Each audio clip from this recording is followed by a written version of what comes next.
voltamos com o último bloco do Telão Especial Debate. Em nossa edição, o tema discutido é a influência dos jogos eletrônicos. Você já viu que eles podem influir negativamente, mas também há o outro lado da moeda, que geralmente é esquecido. Há alguns anos, os jogos eletrônicos eram vistos como diversão de pessoas tímidas, antissociais e considerados uma perda de tempo para as crianças. Mas hoje se sabe que, quando eles são usados com equilíbrio, é possível ter benefícios físicos e psicológicos. Atualmente, o mercado de jogos oferece inúmeras opções de diversão para toda a família. O professor de informática, Cláudio Roberto Marqueto Maurício, costuma jogar diariamente com as filhas.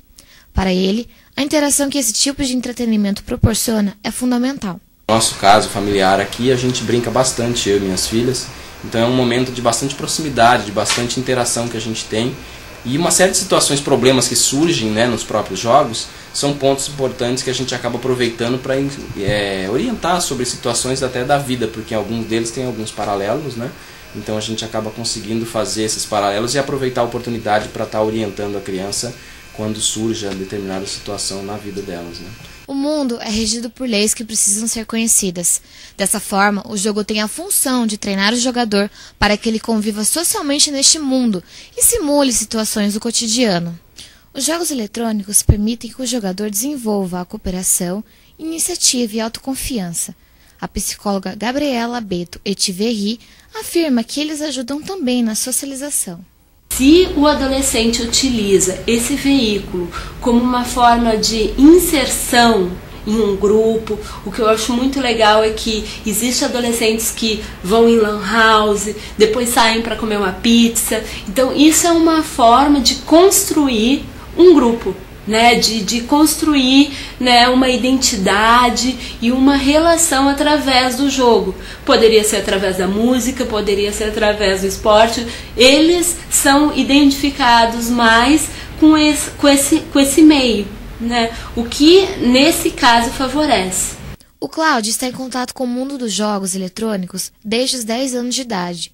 Para ele, a nova geração de games que está surgindo permite não só a concentração, como ter melhoras na saúde. Hoje em dia, com essa nova geração dos videogames que propõem o exercício, a interação, né, para mim mudou também bastante isso, que é a oportunidade de estar fazendo uma coisa que eu sempre gostei, que era jogar, mas fazer isso com uma interação física. Então isso tem proporcionado uma série de exercícios físicos que antes eu não costumava fazer. Não sou uma pessoa que gosta de muitos esportes, muita atividade, mas no videogame eu acabo me envolvendo bastante. Saulo, quais são os pontos positivos dos jogos? Bom, além de alguns que a gente já citou, né, por exemplo, o desenvolvimento de coordenação motora e tudo mais,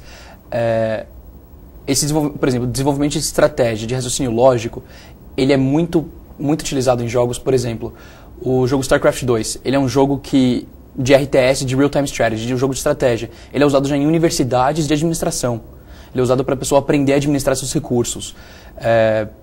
A forma de se socializar dentro do jogo, de um jogo como um role-playing game, você vai criar um personagem no qual você vai interagir com outras pessoas, você depende de outras pessoas. Então você também desenvolve um pouco mais esse lado social da pessoa, por mais que ele seja virtual. E existem estudos, por exemplo, da Mayo Clinic, que é uma das maiores clínicas de medicina dos Estados Unidos, fica em Minnesota, e que dizem que os jogos ajudam até inclusive para evitar que a pessoa desenvolva Alzheimer. Ou seja, atividades físicas, na qual você está sempre se desafiando, tendo obstáculos, tendo que desenvolver esse raciocínio e tudo mais, ajudam não só o seu dia a dia, como também podem prevenir com que você desenvolva outras doenças no futuro. Então, assim, isso é uma coisa muito interessante, é um lado muito positivo de jogos que muitas pessoas muitas vezes esquecem. Mas eu acho assim que jogar um jogo, você realmente, ele se torna algo, não é só divertido, ele é útil para você.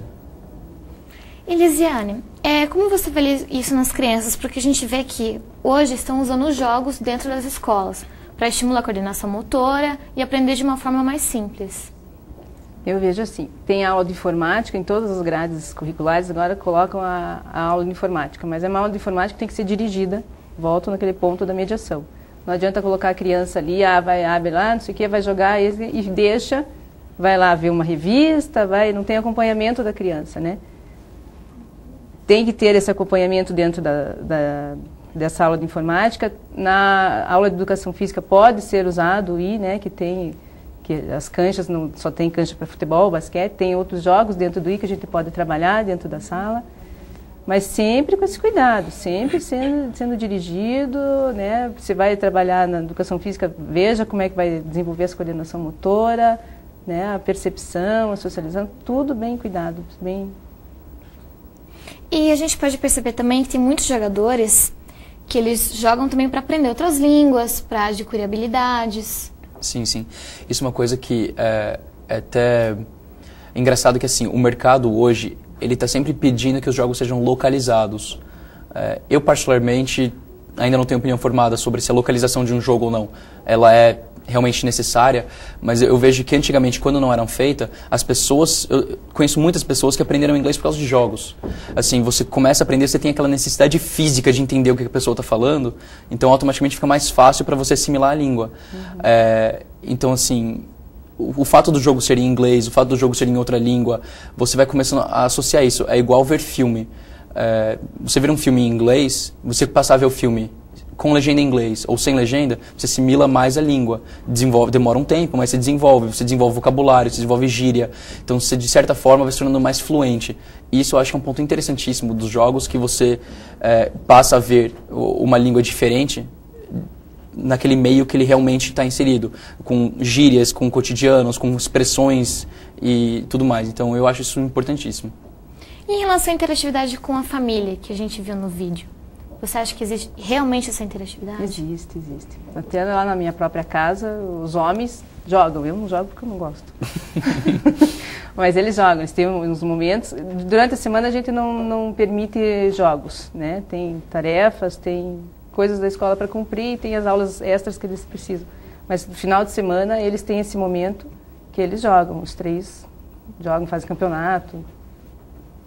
E Saulo, você joga? Jogo minha vida inteira, inclusive, desde pequeno jogo videogame, sempre fui fã, e eu acho importante, assim, é uma coisa que, até para chamar os amigos, para reunir os amigos, você pode ir desde um jogo de tabuleiro, agora um jogo eletrônico. Então, assim, e antigamente era aquela coisa, os homens vão lá e vão jogar o jogo de futebol e fazer o campeonatinho. Hoje em dia, por exemplo, você pega o Kinect ou o Wii, que são jogos totalmente casuais, voltados para crianças, mulheres. Jogos casuais hoje em dia são jogados por mulheres de 25 a 40 anos, na sua grande maioria. Então, assim, ele atinge um público diferenciado, um público novo. Então, agora você pega e reúne os amigos em casa, não é só, vou chamar os meninos, você chama todo mundo. Você chama todos os seus amigos em casa para jogar videogame, jogar jogo de dança, jogo de tiro, jogo de qualquer coisa. Então, eu acho que realmente, para mim, desde a minha infância, isso foi importante e continua sendo, e espero que sempre será. Participaram comigo deste debate a psicopedagoga Lisiane Kruger. Obrigada pela sua presença. Obrigada a você. E também o engenheiro de automação Saulo Martí. Obrigada pela sua presença. Obrigado. O Tela 1 Especial Debate de hoje fica por aqui. Se quiser participar com dicas e sugestões, mande um e-mail para o tela1@up.com.br. Até a próxima!